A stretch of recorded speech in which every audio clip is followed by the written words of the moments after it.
Hello all, welcome back to my channel Shri Kannada vlogs. ಇವತ್ತು ನಾನು ನಿಮ್ಮಲ್ಲಿ ಶೇರ್ ಮಾಡ್ಕೊಳ್ತಾ ಇರೋ ರೆಸಿಪಿ ಪೀನಟ್ ಬಟರ್. ಈ ಪೀನಟ್ ಬಟರ್ನ ಎಷ್ಟು ಸುಲಭವಾಗಿ, ಸರಳವಾಗಿ ಮತ್ತು ತ್ವರಿತವಾಗಿ ಮನೆಯಲ್ಲೇ ತಯಾರಿಸ್ಕೋಬೋದು ಅಂತ ಇವತ್ತು ನಾನು ನಿಮಗೆ ತೋರಿಸ್ತೀನಿ. ಸೊ ನಾನಿಲ್ಲಿ 1 ಕಪ್ ಪೀನಟ್ಸ್, 1/4 ಕಪ್ಪು ಜಾಗ್ರಿ ಪೌಡರ್ ತೊಗೊಂಡಿದ್ದೀನಿ. ಸ್ಟವ್ ಆನ್ ಮಾಡಿ ಪ್ಯಾನ್ ಬಿಸಿ ಮಾಡ್ಕೊಳ್ಳೋಣ. ಪ್ಯಾನ್ ಬಿಸಿ ಆದ ತಕ್ಷಣ ನಾವು 1 ಬೌಲ್ ಪೀನಟ್ಸ್ ತೊಗೊಂಡಿದ್ದೀವಲ್ಲ, ಅದನ್ನು ಆ್ಯಡ್ ಮಾಡಿಕೊಂಡು ಲೋ ಫ್ಲೇಮಲ್ಲಿ ರೋಸ್ಟ್ ಮಾಡ್ಕೊಳ್ಳೋಣ. ಫ್ಲೇಮ್ ಜಾಸ್ತಿ ಇಟ್ಟರೆ ಕಡಲೆ ಬೀಜ ಎಲ್ಲ ಬೇಗ ಸೀದೋಗ್ಬಿಡುತ್ತೆ. ಅದು ಸೀದೋದ್ರೆ ಪೀನಟ್ ಬಟರ್ ಟೇಸ್ಟ್ ಚೇಂಜ್ ಆಗುತ್ತೆ. ಸೊ ಯಾವುದೇ ಗಡಿ ಬಿಡಿ ಮಾಡದೆ ಈ ರೀತಿ ಹುರ್ಕೊಳ್ಳಿ. ಕಡಲೆ ಬೀಜದ ಕಲರು ಚೇಂಜ್ ಆಗ್ತಾ ಇದೆ, ವಾಸನೆ ಕೂಡ ಘಮ್ ಅಂತ ಬರ್ತಾ ಇದೆ. ಸೊ ಈ ರೀತಿ ಹುರ್ಕೊಳ್ಳಿ. ನೋಡಿ ಎಷ್ಟು ಚೆನ್ನಾಗಿ ಹುರಿದಿದ್ದೀನಿ. ಕಡಲೆ ಬೀಜ ಎಲ್ಲ ಹುರಿದಿದ್ದಾಯಿತು. ಸೊ ಇದನ್ನು ತಣ್ಣಗಾಗೋದಕ್ಕೆ ಬಿಡೋಣ. ಕಡಲೆ ಬೀಜ ಎಲ್ಲ ಈಗ ತಣ್ಣಗಾಯಿತು. ಸೊ ನಾವು ಇದನ್ನು ಬರೀ ಕೈಗಳಿಂದನೇ ಉಜ್ಜಿದ್ರೆ ಸಾಕು, ಸಿಪ್ಪೆ ಎಲ್ಲ ಹಾಗೆ ಬಿಟ್ಕೋತಾ ಇದೆ.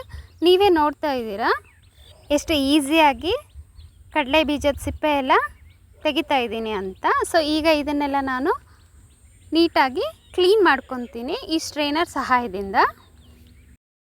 ಈಗ ಒಂದು ಮಿಕ್ಸಿ ಜಾರ್ಗೆ ಸಿಪ್ಪೆ ತೆಗೆದು ಕ್ಲೀನ್ ಮಾಡ್ಕೊಂಡಿರೋ ಅಂಥ ಕಡಲೆ ಬೀಜ ಮತ್ತು ಬೆಲ್ಲದ ಪುಡಿ, 1 ಚಿಟಿಕೆ ಉಪ್ಪನ್ನು ಸೇರಿಸ್ಕೊಳ್ತಾ ಇದ್ದೀನಿ.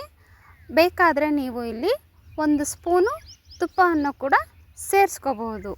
ಈಗ ಇದನ್ನು ಯಾವುದೇ ನೀರು ಸೇರಿಸ್ದಲೇ ರುಬ್ಕೋಬೇಕು. ಫಸ್ಟ್ ಟೈಮ್ ರುಬ್ಕೊಂಡಾಗ ಈ ರೀತಿ ಬಂತು. ಇದು ಇನ್ನೂ ತುಂಬ ಹಾರ್ಡ್ ಅನ್ನಿಸ್ತಾ ಇದೆ. 2-3 ಸಾರಿ ಮತ್ತೆ ರುಬ್ಕೋಬೇಕಾಗುತ್ತೆ. ನಾವು ಜಾಸ್ತಿ ಹೊತ್ತು ರುಬ್ಬೋದ್ರಿಂದ ನಮ್ಮ ಮಿಕ್ಸಿ ಜಾರು ಹೀಟ್ ಆಗುತ್ತೆ.